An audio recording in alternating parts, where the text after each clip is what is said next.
त्वं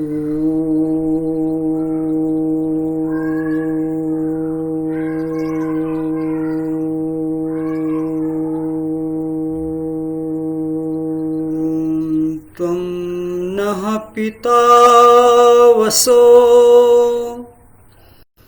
त्वं माता शतक्रतो बभूविथ अदाते सुम्नमीमहि अधाते सुम्नमीमहि। ओम शांति शांति शांति।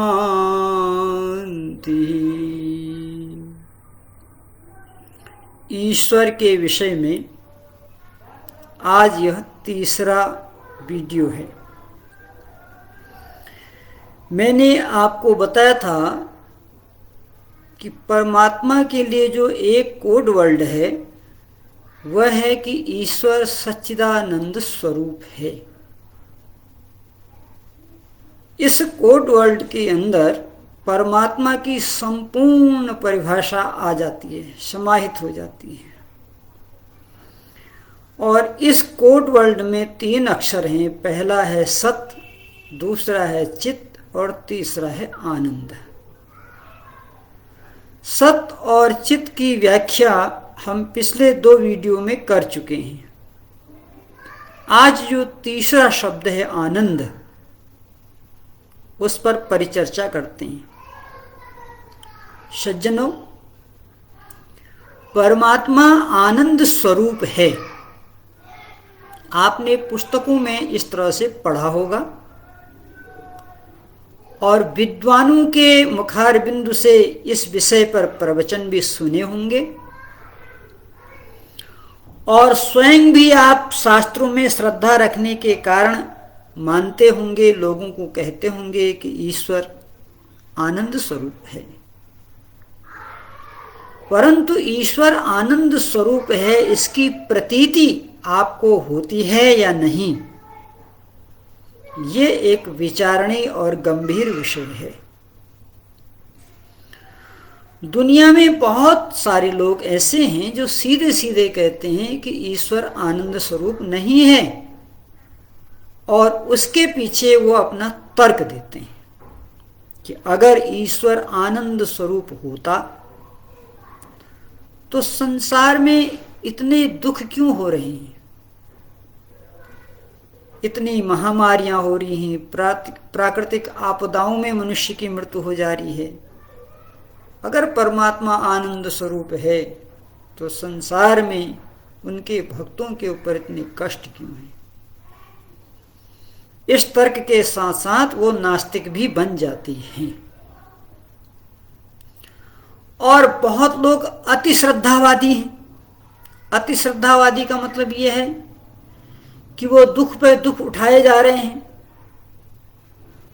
उनके जीवन में सुख की कोई अभिलाषा ही नहीं है, उनकी कई पीढ़ियां दुखों में ही गुजर चुकी हैं, लेकिन फिर भी हृदय के एक कोने में वो ये मान के बैठ रहे हैं कि ईश्वर आनंद स्वरूप है। और लोग जब उनको देखते हैं तो उनका उपहास भी करते हैं। तो इसे कहते हैं अतिवाद। आस्तिकता का अतिवाद है ये।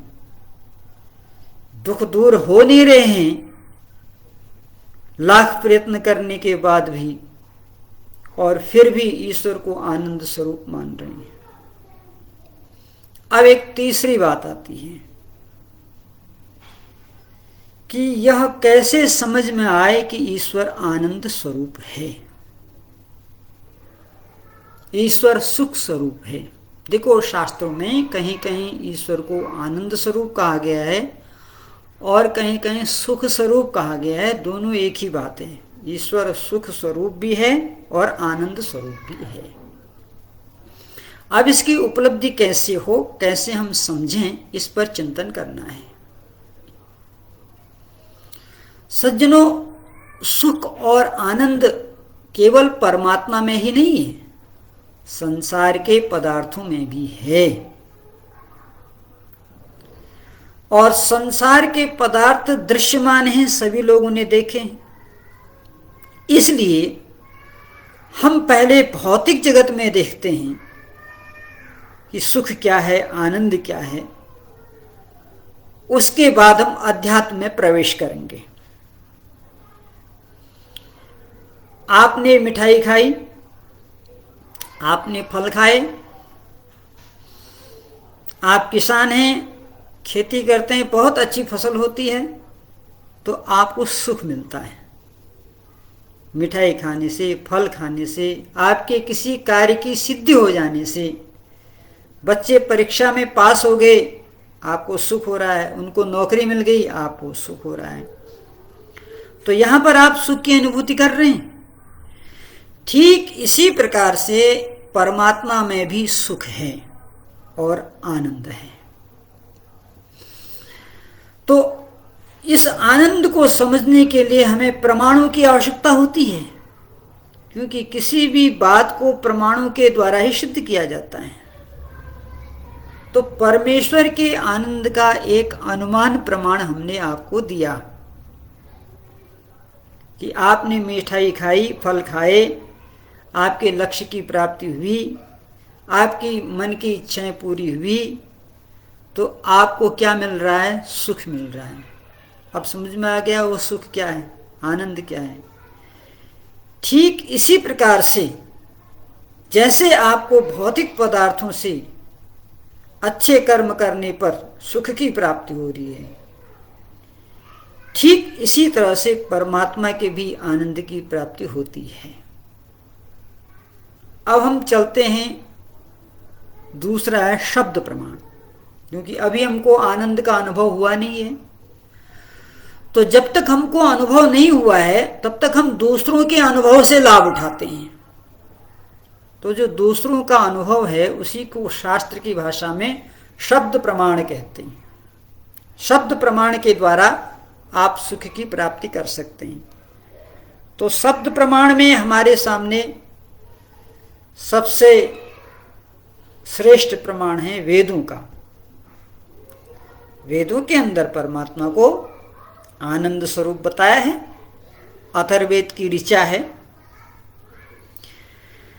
रसेन तृप्तो न कुतश्चन, कि वह परमात्मा रस से परिपूर्ण है, उसमें उसके रस में, आनंद में कहीं भी किसी प्रकार की कोई कमी नहीं है।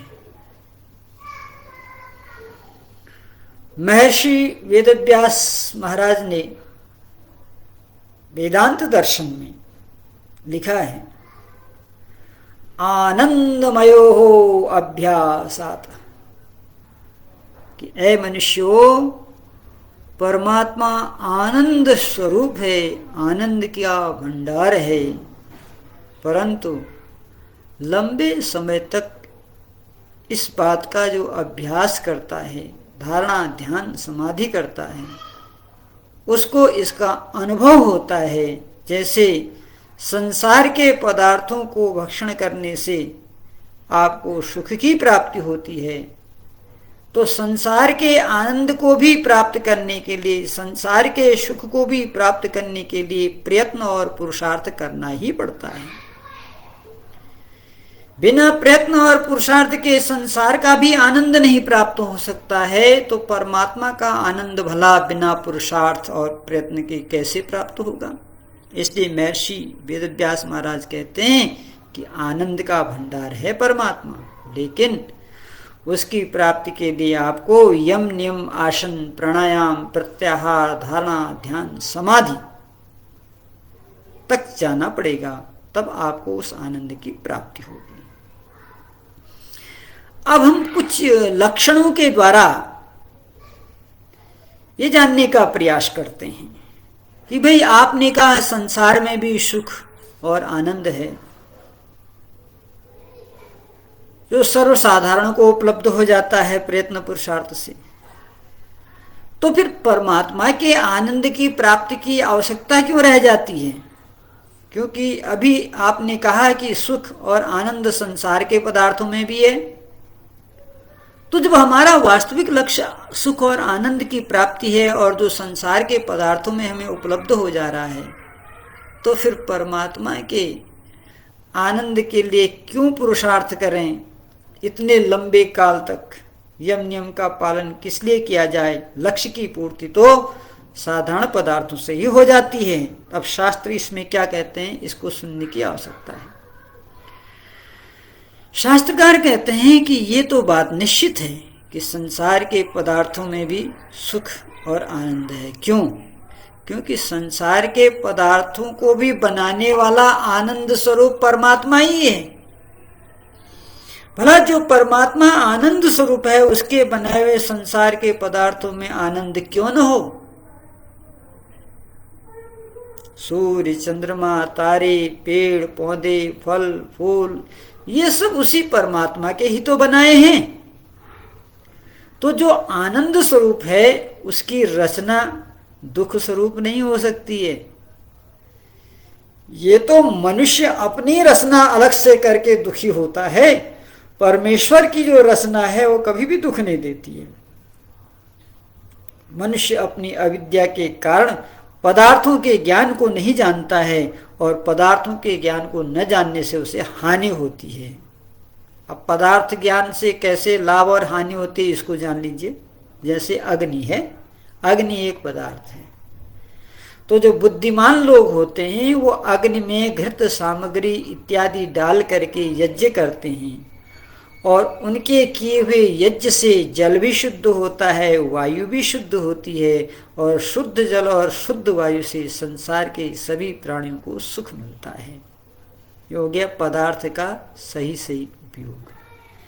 अच्छा, कुछ लोग ऐसे भी हैं जो अग्नि से बीड़ी जला लेते हैं, सिगरेट जला लेते हैं, गांजा सुल्फा चढ़ा लेते हैं। तो वहाँ जो अग्नि बीड़ी और सिगरेट के संपर्क में आती है, उससे वायु और जल दोनों दूषित होते हैं और जहाँ जहाँ तक वह दुर्गंधित वायु और जल जाता है, वहाँ वहाँ तक प्राणियों को दुख पहुँचता है। अब इसमें अग्नि का क्या दोष और परमात्मा का क्या दोष? आनंद स्वरूप परमात्मा ने आनंद स्वरूप अग्नि को बनाया। आप उसे यज्ञ करो, सुंदर पकवान बनाओ, आप उसका सदुपयोग करो। लेकिन यदि आप दुरुपयोग कर रहे हैं तो इसमें अग्नि और परमेश्वर का कोई दोष नहीं। तो इसलिए परमात्मा की बनाई हुई प्रकृति में भी आनंद है, क्योंकि वह आनंद स्वरूप परमात्मा ने ही उस प्रकृति को बनाया है। फिर प्रश्न वहीं पर खड़ा होता है, परमात्मा भी आनंद स्वरूप है, उसकी बनाई हुई प्रकृति भी सुख और आनंद को देने वाली है। फिर हम परमात्मा के आनंद स्वरूप की ओर क्यों चलें? तो इसी पर चिंतन करना है। तो शास्त्र कहते हैं ईश्वर के आनंद में और प्रकृति के आनंद में कुछ अंतर है, और जिस दिन यह अंतर हमारे समझ में आ जाएगा, उस दिन हम प्रकृति के आनंद की ओर नहीं भागेंगे, ईश्वर के आनंद स्वरूप को ही प्राप्त करने के लिए पूरा पुरुषार्थ करेंगे। तो आओ विचार करते हैं। नंबर 1, भौतिक जगत में जो आनंद है, प्राकृतिक जगत में जो आनंद है, उससे मनुष्य की कभी तृप्ति नहीं होती। क्यों जी? संसार के पदार्थों को भोगते भोगते हम और आप 30, 40, 50 साल के हो गए हैं, लेकिन क्या उनसे तृप्ति हुई? तृप्ति नहीं।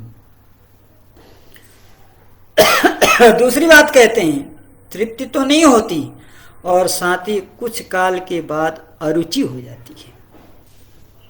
किसी भी सुखमय पदार्थ को लीजिए, आप आम खा रहे हैं, पहला आम आपने चूसा, आपको बहुत अच्छा लगा, आपने दूसरा आम खाया, आपके सुख में और वृद्धि हुई, तो आपने कहा चलो एक और खाते हैं, तीसरा खाया आपने और वृद्धि हुई, फिर आपने चौथा खाया तो वृद्धि कम होने लगी, फिर आपको एक पांचवा आम खाने के लिए दिया तो आपने कहा नहीं जी नहीं, अब नहीं खाते, अब पेट भर गया। आम तो वही है, जो पहला आम था वही पांचवा आम है, उसकी क्वालिटी, उसकी गुणवत्ता सब वही है। तो फिर पहले आम में इतना आनंद आया कि उसने आपको दूसरे आम की ओर प्रवृत्त कर दिया, और पांचवा आम खाते खाते आपने कहा अब नहीं खाएंगे। यही है संसार का सुख, जिसमें कभी तृप्ति नहीं होती, और तृप्ति न होने के साथ साथ कुछ काल के बाद उसमें अरुचि हो जाती है। परंतु जो परमेश्वर का आनंद है उसमें पूर्ण तृप्ति होती है, और अनंत काल तक तृप्ति का आनंद लेने के बाद भी ईश्वर के आनंद में कभी अरुचि नहीं होती है। पहला अंतर समझ में आया? यह अंतर है संसार के सुख और आनंद में और परमात्मा के सुख और आनंद में। दूसरा अंतर, संसार के जितने भी भौतिक सुख हैं, भौतिक पदार्थों से होने वाले जितने भी सुख हैं, उन सुखों में 4 प्रकार के दुख मिश्रित हैं। महर्षि वेदव्यास महाराज कहते हैं, कितने ही उत्कृष्ट कोटि का सुख हो, सात्विक स्तर का भी आनंद क्यों न हो भौतिक पदार्थ का, लेकिन उसमें 4 दुख हैं। पहला दुख है परिणाम दुख, दूसरा है ताप दुख, तीसरा है गुण वृत्ति विरोध दुख, और चौथा है संस्कार दुख। ये सुखों में छिपे हुए हैं। इसीलिए दर्शन कहता है कि जो तुम्हें दिखाई देता वो सच नहीं है, जो तुम देखते हो वो सच नहीं है, और जो सच है उसे तुम देख नहीं पाते हो। इसी को किसी शायर ने अपने शब्दों में लिखा है, देख कर मत रीझना ऊपर की सफाई पर, देख कर मत रीझना ऊपर की सफाई पर, अरे वर्क चांदी का चढ़ा है गोबर की मिठाई पर, वर्क चांदी का चढ़ा है गोबर की मिठाई पर। तो मैंने आपको अंतर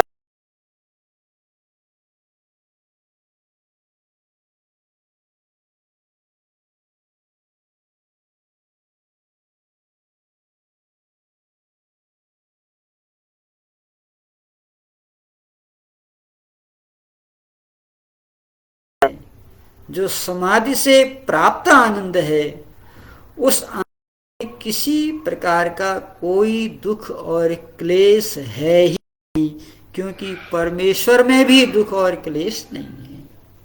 ईश्वर क्लेशों से रहित है, जो पंच क्लेश है, अविद्या अस्मिता आदि। दूसरा, अब तीसरा देखिए,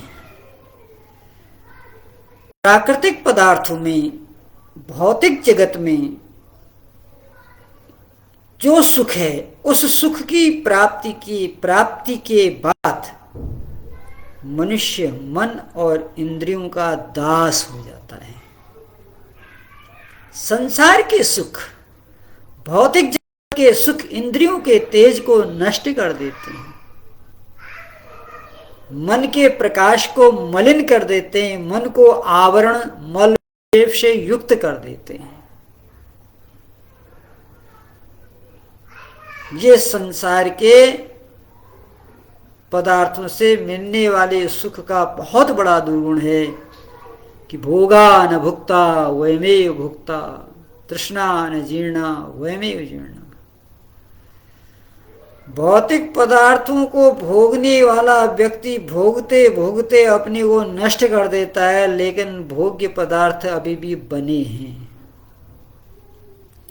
तृष्णा नष्ट नहीं होती, लेकिन शरीर के अंदर तृष्णा को प्राप्त करने की क्षमता नहीं होती। तो ये भौतिक जो सुख है, इस भौतिक सुख में ये बहुत बड़ा दोष है कि वह मन और इंद्रियों को अपना दास बना देता है। अब आइए परमात्मा का आनंद। परमात्मा का आनंद प्राप्त करने के बाद व्यक्ति शरीर से, आत्मा से बलवान हो जाता है। इसलिए वेद में मंत्र आता है ना, ओम य आत्मदा बलदा यस्य विश्वम उपासते। हे परमात्मा, आप में शरीर, आत्मा और समाज के बल का देने हारी हैं। ये परमात्मा आनंद स्वरूप है, ये परमात्मा के आनंद का फल है कि जहां संसार के आनंद से शरीर, इंद्रियां शिथिल हो जाती हैं, मन का तेज नष्ट हो जाता है, वहीं परमात्मा के आनंद को प्राप्त करने के बाद शरीर से व्यक्ति बलवान हो जाता है, मन से परोपकारी हो जाता है, बुद्धि से सही और गलत की पहचान करने लगता है और आत्मा से आनंद को प्राप्त कर लेता है। ये कब होता है? जब हम ईश्वर के आनंद को प्राप्त करने के लिए पुरुषार्थ करते हैं। ऐसा समझ में आपके 4 लक्षण हो गए। 5वां लक्षण देखो, संसार के सुखों को प्राप्त करने वाला व्यक्ति जानबूझकर छल कपट करता है। ध्यान से सुनिएगा, भौतिक सुख, प्राकृतिक सुखों को प्राप्त करने वाला व्यक्ति जानबूझकर छल कपट करता है, परंतु ठीक इसके विपरीत परमात्मा के आनंद को प्राप्त कर लेने वाला व्यक्ति जानबूझकर भी छल कपट नहीं करता है। अनजाने की तो बात छोड़ दीजिए, ये डिफरेंस है। भौतिक आनंद, संसार के पदार्थों से मिलने वाले आनंद और ईश्वर की भक्ति से आनंद स्वरूप परमात्मा को प्राप्त करने से जो आनंद मिलता है, उसमें अंतर है। भौतिकता से जितना सुख मिलता है व्यक्ति के अंदर, उतना उसकी छल कपट की वृत्ति भी बढ़ती चली जाती है, क्योंकि उससे तृप्ति कभी होती नहीं है और आशाएं बनती चली जाती हैं। परंतु परमात्मा के आनंद को प्राप्त करने पर व्यक्ति जानबूझ के भी छल और कपट नहीं करता है। ये लाभ है। 4 प्रकार का अंतर बताया, एक 5वां अंतर और सुन लो कि भौतिक आनंद संसार के आनंद में और परमात्मा के आनंद में अंतर कितना है।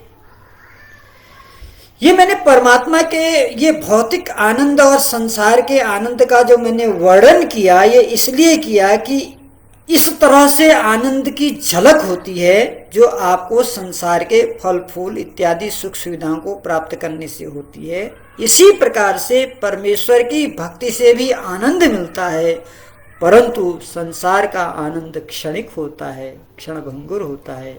ईश्वर का आनंद शाश्वत होता है। अब एक 5वां अंतर सुनिए आप।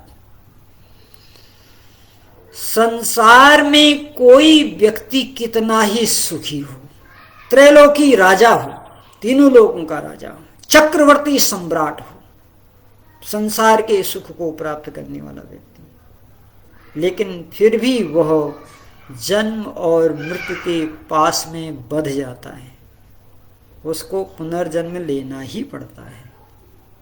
सांसारिक सुख कितने ही उच्च कोटि के हों, लेकिन उनको भोगने के बाद आपको पुनर्जन्म आना पड़ेगा, फिर शरीर में आना पड़ेगा आपको। भले ही अच्छे घर में आना पड़े, लेकिन आना पड़ेगा बार बार। और संसार में जन्म और मृत्यु की वेदना सबसे भयंकर वेदना होती है। आपने संसार के सुख को 100 वर्ष तक जिया, लेकिन जब आप मृत्यु की वेदना से गुजरेंगे तो वो सारा भोगा हुआ सुख क्षण भर में नष्ट हो जाता है।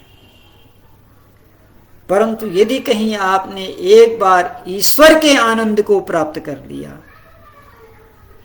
तो ईश्वर के आनंद को प्राप्त करने का मतलब आपने यम नियम का पालन किया, आसन प्राणायाम प्रत्याहार किया, आपने धारणा और ध्यान तक आप पहुंचे, तो ये आपका पुरुषार्थ है। इस पुरुषार्थ का ये प्रभाव पड़ता है कि जो आपके जन्म लेने वाले संस्कार हैं वो ज्ञान रूपी अग्नि में भस्म हो जाते हैं। इसलिए भगवान कृष्ण गीता में कहते हैं ना, विमूढ़ा नानुपश्यन्ति पश्यन्ति ज्ञान चक्षुषा।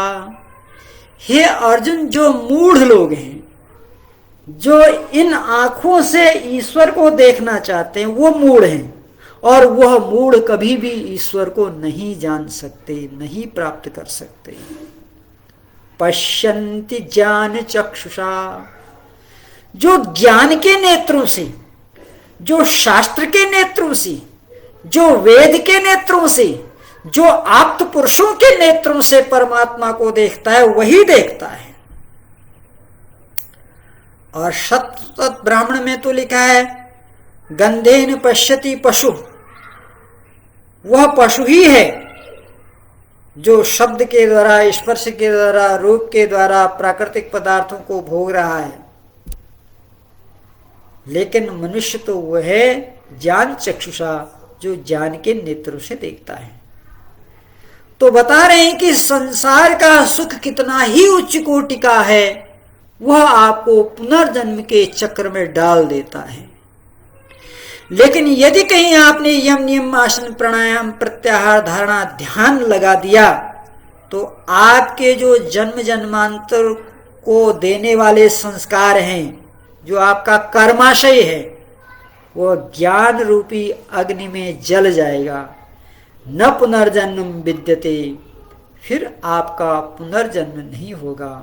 आप अनंत काल तक परमेश्वर के आनंद को प्राप्त करते रहेंगे। तो ईश्वर के आनंद को प्राप्त करने से क्या होगा?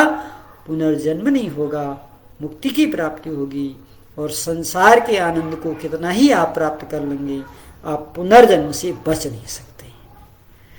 इसलिए बताया ईश्वर आनंद स्वरूप है, उसमें किसी प्रकार का भी कोई कष्ट और क्लेश नहीं है। रसेन तृप्तः, अथर्ववेद का ऋषि कह रहे हो, रस से परिपूर्ण है, न कुतश्चन। हे मनुष्य, परमात्मा के आनंद में कहीं भी किसी प्रकार का कोई कष्ट और क्लेश नहीं है। इसलिए आओ हम उस परमात्मा के आनंद को प्राप्त करने के लिए पुरुषार्थ करें, जो सत चित और आनंद स्वरूप है। कि मैंने आपके सामने सत चित और आनंद तीनों विषय पर 3 वीडियो बनाई। पहला वीडियो सत पर बनाया, दूसरा चित पर बनाया जो कल बनाया था, और आज आनंद पर बनाया।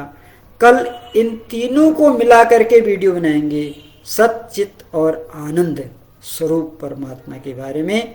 आपने मुझे सुना, मैं आपका आदरणीय शिव कुमार बीजौर जी, जो पिछले 2 दिन से सुन रहे हैं हमको, आदरणीय बलराज गौतम जी, श्याम शाक्य तो हमारे नेपाल के श्रोता हैं, और इन्होंने मुझे बुलाया भी है अपने वहाँ कार्यक्रमों में। बहुत अच्छे कर्मठ कार्यकर्ता हैं आर्य समाज के।